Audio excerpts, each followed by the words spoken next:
Hello, it is 9 p.m. and today is time to English New Edition. For tonight headlines we have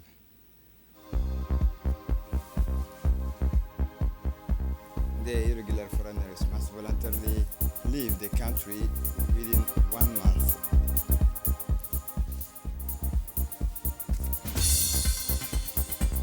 A large delegation at the Third World Disability Summit in Berlin.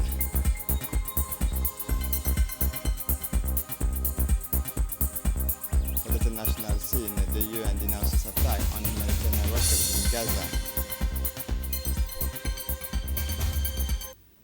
Welcome to our newsroom. President Gele pays tribute to the memory of the late Commander Jamal Hassan Abdi, his personal guard.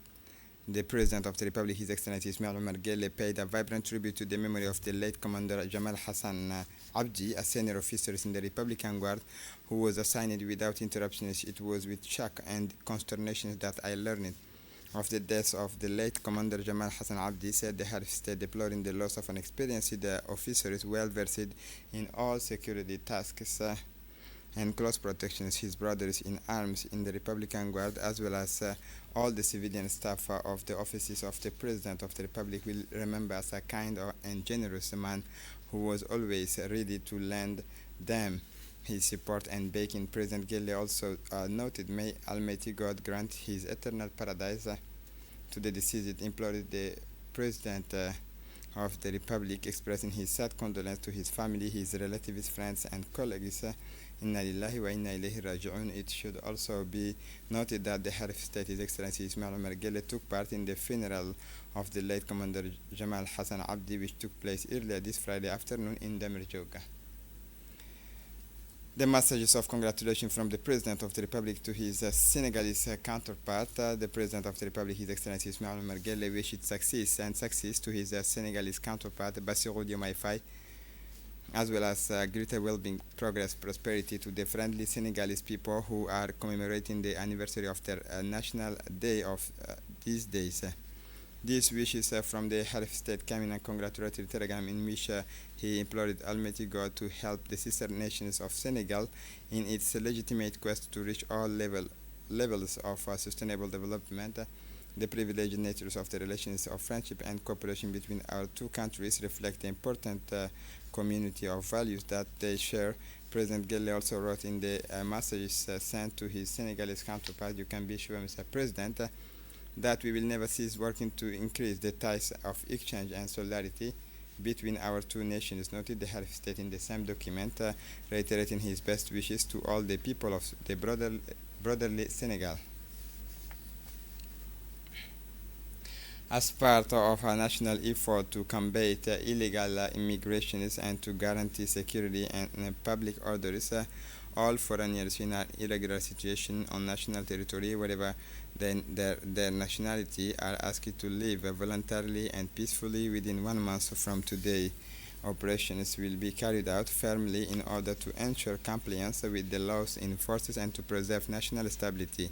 The Minister of Interior, Said Nuh Hassan, has made a statement in these kinds. A high-level delegation from Djibouti, led by His Excellency the Minister of Health, Dr. Ahmed Roble Abdille, and His Excellency Yassine Hussein Douale, has also dispatched to the countries Yassine Hussein Douale, Ambassador of the Republic of Djibouti to the Federal Republic of Germany, accompanied by the General Director of the National Disability Agency, Douale Said Mahmoud, in taking an active part in the Third World Disability Summit, which is being held in Berlin from 2 to 3 April 2025. On arrival at Berlin, the Djiboutian delegation was warmly welcomed by His Excellency Yassine Hussein Douale, Ambassador of the Republic of Djibouti to the Federal Republic of Germany. The meeting held at the strengthening the links between the embassies and institutional stakeholders responsible for disability issues underlined the importance of diplomatic representations in promoting the inclusive initiative put forward by Djibouti on the international stage. The event, under the banner of Nothing About Us Without Us, is co-organized by the Federal Republic of Germany and the Hashemite Kingdom of Jordan in partnership with the International Disability Alliance.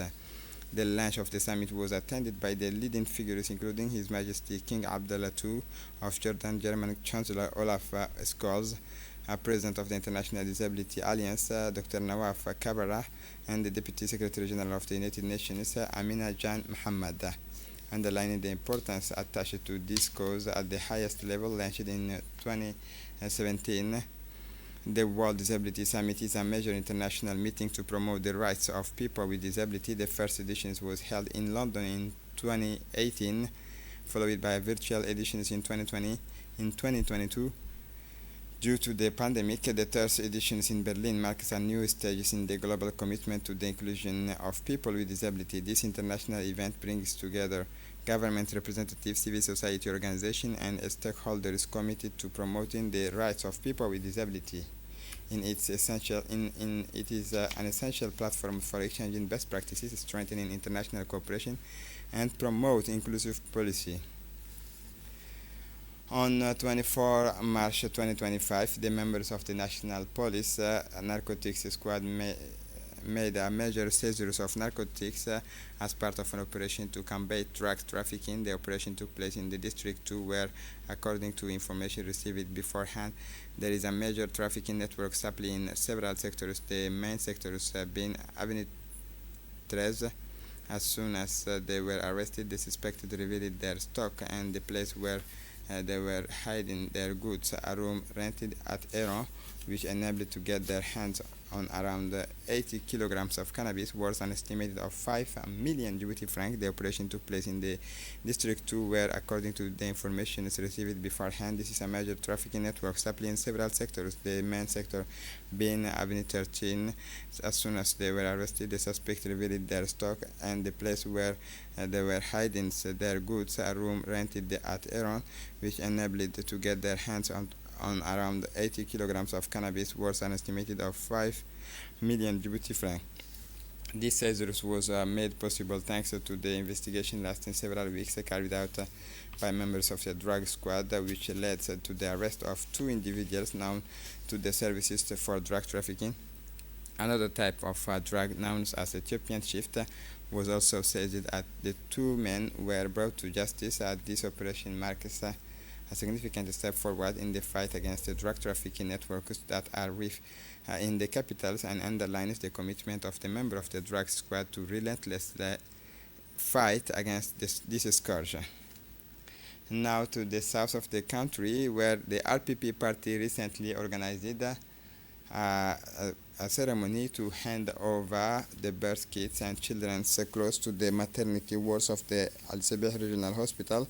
This initiative, which bears witness to the party's ongoing commitment to the well-being of families, was attended by several leading figures from the region. The ceremony was attended by the chairman of the Regional Council, Sharmaki Hassan Allale, Filsan, the Member of Parliament, Filsan Abdullahi Miguel, and Muhammad Sugi Dabbar, member of the RPP Party Executive Committee.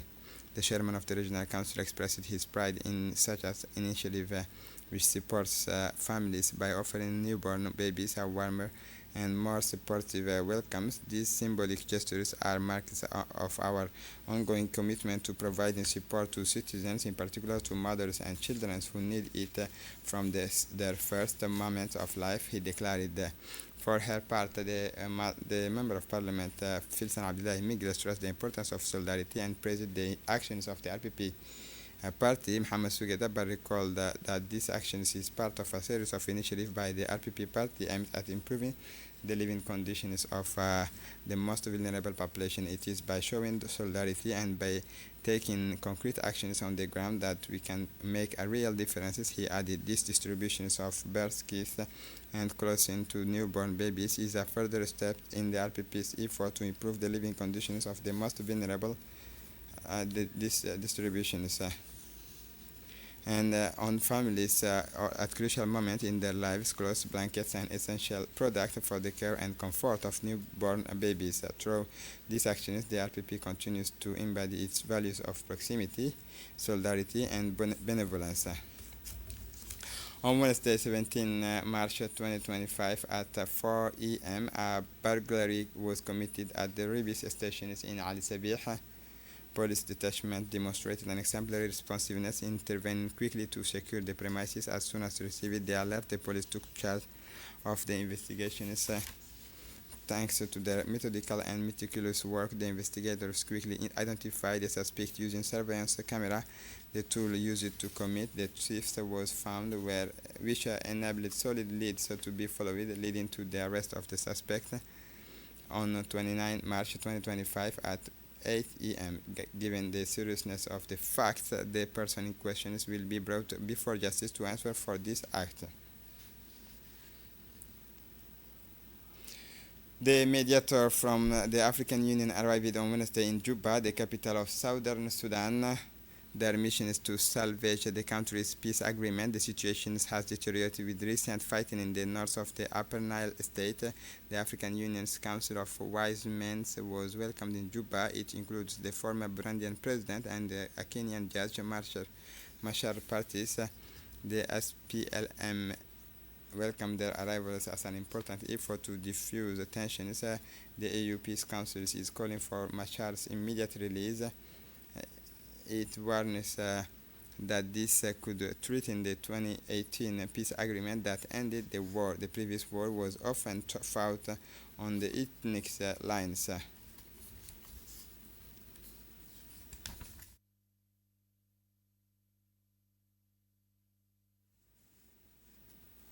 For the international scene, UN denounces attacks on humanitarian in Gaza. At the meeting of the Security Council on Wednesday, two senior United Nations officials sounded the alarms over a worrying increase in deadly attacks on humanitarian personnel. Humanitarian workers are being killed in unprecedented numbers. According to the available data, 2024 was the worst year on record, with 377 victims in 20 countries. This represents almost 100 more deaths than in 2023, which had already seen a significant increase in 137% compared to the 2022, said Joyce Msuya, Under-Secretary General for Humanitarian Affairs and acting UN Emergency Relief Coordinator. This meeting comes shortly after the tragic discovery of the bodies of 15 rescue workers buried near Rafah in the south of the Gaza. The victims were members of the Palestinian Red Crescent, the Gaza Civil Defense, and the United Nations Agency for Palestinian Refugees. The EU is ready to retaliate in the face of the new U.S. tariffs. Faced with escalating tariffs from Washington, the European Union is brandishing a three-pronged strategy to defend its interests. The European Union is not seeking the confrontations, and this is it for the news. Thanks for watching us. Have a good evening.